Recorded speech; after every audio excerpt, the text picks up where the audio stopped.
Hello again YouTubers, this is Jonathan SMR back to your screens, and I'm going to be reading to My Thomas Story Library, Colin. Hope you enjoy it. Colin. This is a story about Colin, a crane who works at the wharf. While everyone gets ready for a party, Colin looks set to spend the night alone. But with good friends to help, he may just get some cheer after all. It was a frosty afternoon on Sodor. Colin was hard at work at the wharf. Colin was a shiny green crane. He had a long arm that was really useful for carrying things. That evening, a party for the children of Sodor was being held in the Thing Controller's garden. His house was near the engine depot, so the engines could enjoy the party too. Colin's friend Freddie was very excited. "There will be presents and fireworks," he said, but Colin didn't look quite so excited. Just then, the Thing Controller cycled into the wharf. "All of these crates must be unloaded before I leave for the party tonight," he told Colin. "You can count on me," Colin replied. "I must go now," said the Thing Controller. "I'll be back later for Freddie to take me to the party."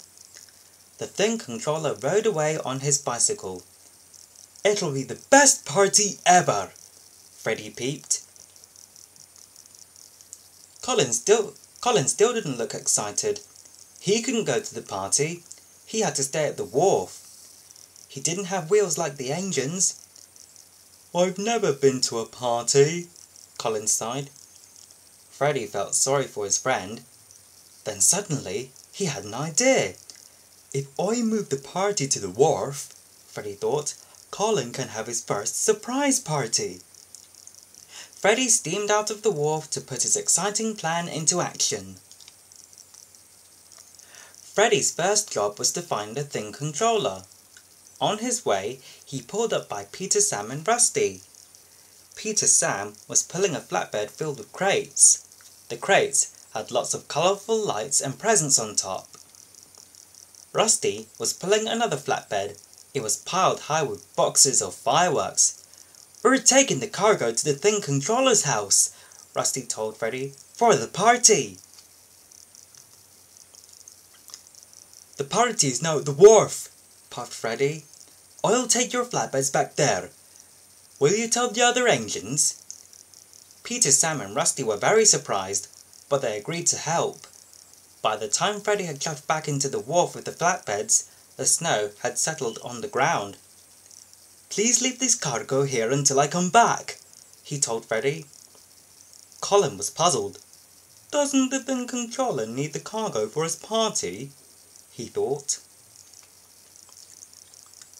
Later that afternoon, Thomas brought the Thing Controller back to the wharf.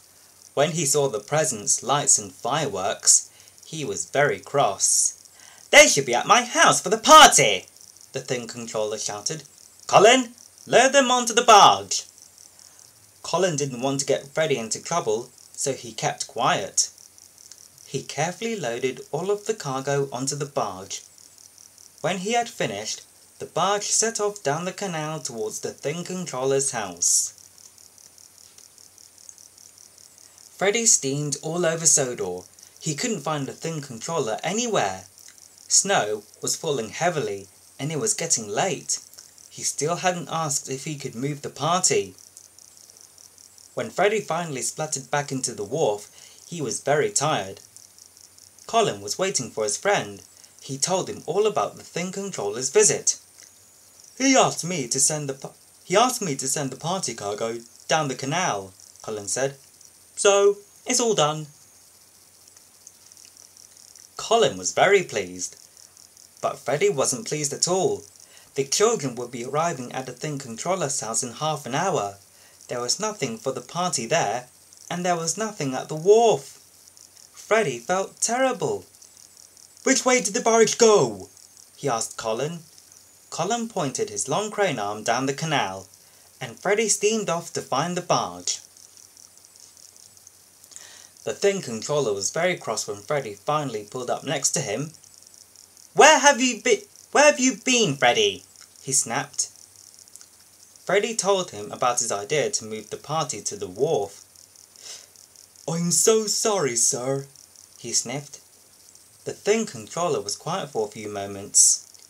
You should have asked me first, he sighed. But you can have the party at the wharf. Freddy let out a happy toot. He just hoped he could find the barge before it was too late. By the time Freddy caught up with the barge carrying the party cargo, it was almost dark.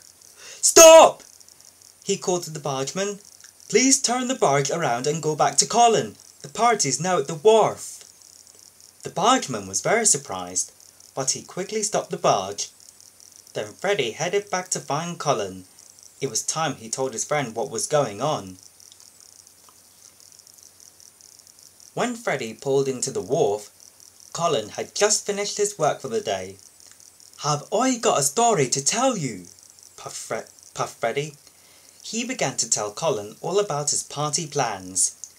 Colin was surprised and delighted. You moved the party for me? He blushed. Well, we'd better get to work. The friends quickly hatched a plan.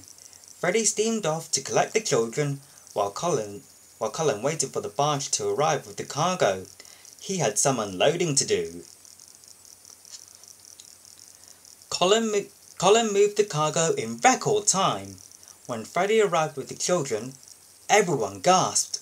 The wharf was filled with presents and lights. Many of the engines were there too. Then suddenly, a loud bang echoed around the wharf. One after another, colourful fireworks shot up into the night sky. Wow! Thank you so much, Freddy, smiled Colin happily.